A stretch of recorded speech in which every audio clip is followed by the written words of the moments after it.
Have you ever made a combat, regular or boss fight and then been severely disappointed by how much it didn't challenge your players? Well, today I'm going to show you the secret as to how I never have that problem anymore. I construct what I call a death matrix using key stats from my players, using their armor, their HP, and then reverse engineering that and thinking, what armor, HP, and damage would I need to mathematically make every combat suitable to the players? Now, before I get into this and people think I've never heard that before, therefore it is confusing and strange and I don't like it, let me quell any thoughts or concerns. If you watch all this and then race it in the comment section, start typing saying this isn't going to make combat fun, then let me just quell that. This isn't going to make your combats interesting. You should watch my previous video on that topic to make combat more fun. More accurate application of numbers isn't necessarily going to be more fun for the players. What this helps you do as a DM is make combats more predictable for you on your end and construct combats that aren't complete letdowns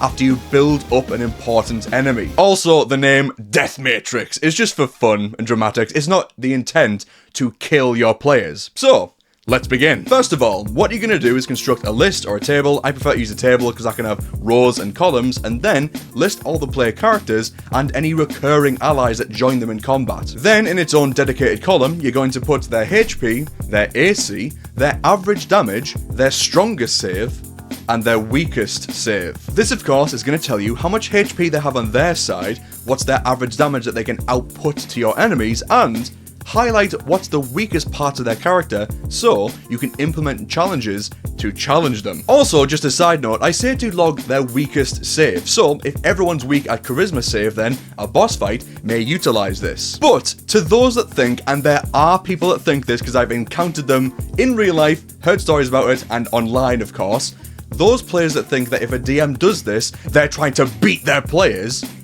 that's not the case. DMs construct combats, enemies that want to attack you and kill you. They're trying to give you a challenge for you to overcome. They don't want to just kill you, they're trying to give you a combat that you can try and overcome with your strengths, but also allocate what things they can do to give other people a chance to shine. If the fighter in every single fight is just cleaving through enemies, destroying all these enemies left, right, and center, and then in one combat or a couple of combats, they keep having to make wisdom saves, meanwhile the cleric, who usually is at the back, just healing, gets to succeed all these wisdom saves with their high wisdom, then they feel important for this encounter, meanwhile the fighter has to overcome and try and get around their obvious weakness. But why detail HP and damage? Well, if you're trying to construct a mathematically challenging combat, then these are probably the most important stats to pay attention to. You might be finding that your players are just so powerful, then after a rest, when they're on full maximum power,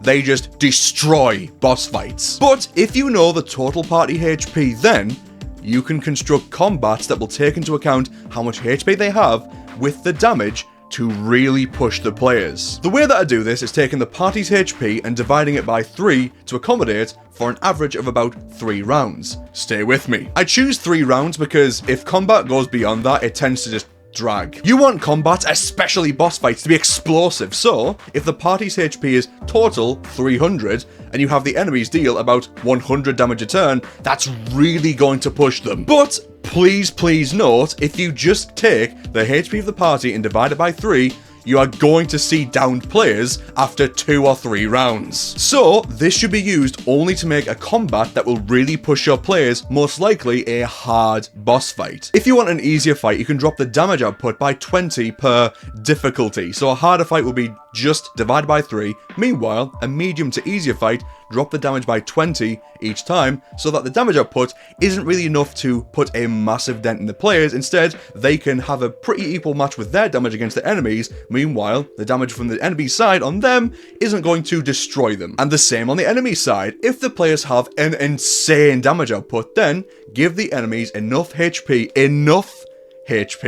to resist this. And this is the total HP. If you have many enemies, it's combined. If you have one, then it's just that one guy with all this HP, because how many times have you encountered a powerful enemy, but just because of how stat blocks work, they just die so quickly after doing not that much. And of course, if you look at the damage output of the players and then times it by 3, that's probably going to result in a dead enemy at round 3, but if you want an easier encounter to accommodate for a bunch of other things, then you could drop down the HP by a margin each time, maybe about 20 to 15 each round. So with all this being said, I've talked about damage and weaknesses and HP and all this stuff. Does it actually work?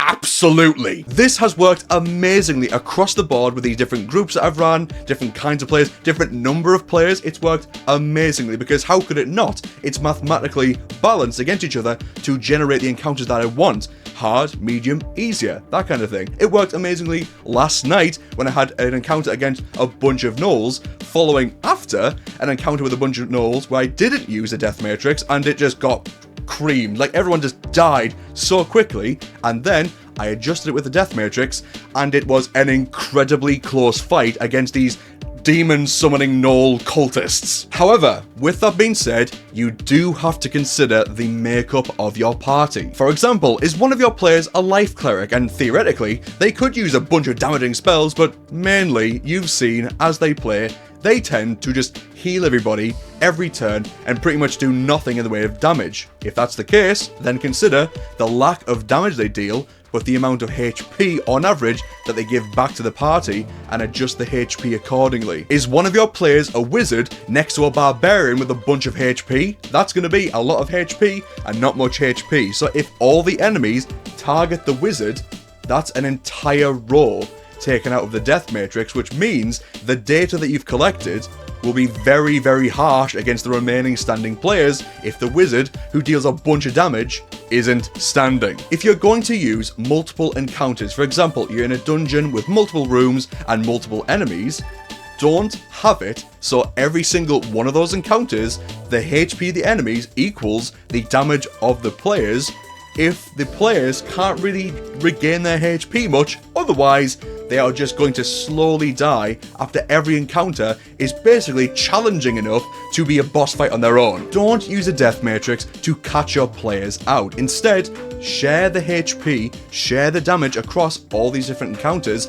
and promote to your players the idea of trying to surprise the enemies, stealthing around them, avoiding fights entirely, so when they get to the boss fight that you've made, yeah, you've designed it to be hard, but through the smarts of the players, they've managed to actually come to the boss fight less whittled down than they would have otherwise, so they're more prepared for the boss fight ahead.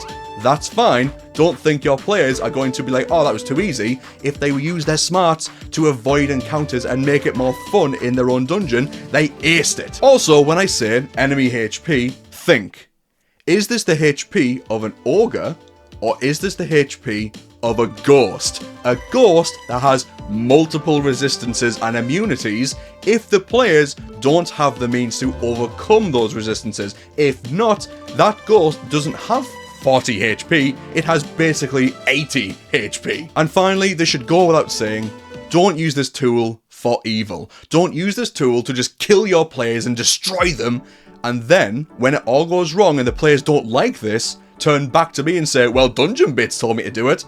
Use this tool for good to challenge the players, not just ruin their day. This has worked amazingly for me. For example, you know how vampires don't have a good rep? They don't have the HP, the damage, the action economy to challenge players of this level for the CR that it supposedly has? Well, I threw a vampire encounter at my players recently, and it was an intense and exhilarating boss fight because I changed the vampire how I needed to make it an intense and awesome boss fight, and the players came away from it wiping their brow, but had so much fun. Because you can use this tool to construct enemies from scratch to fit the numbers that you need, or just go into the books, open them up, see the stat blocks, their HP, AC, damage, what have you, and construct encounters from that. Now go forth, make combats that don't get steamrolled, update the death matrix as the players level, and don't be afraid to throw some easy combats at the players so they get to feel powerful. Thank you for watching, and if you like this video, you can support me by liking the video. It will show up in your liked videos list, and you can refer back to this video later if you need to see more information about the death matrix. And if you'd like to make your mathematically sound combats more fun and interesting, then click the video on screen. I love you all, and I'll see you next time.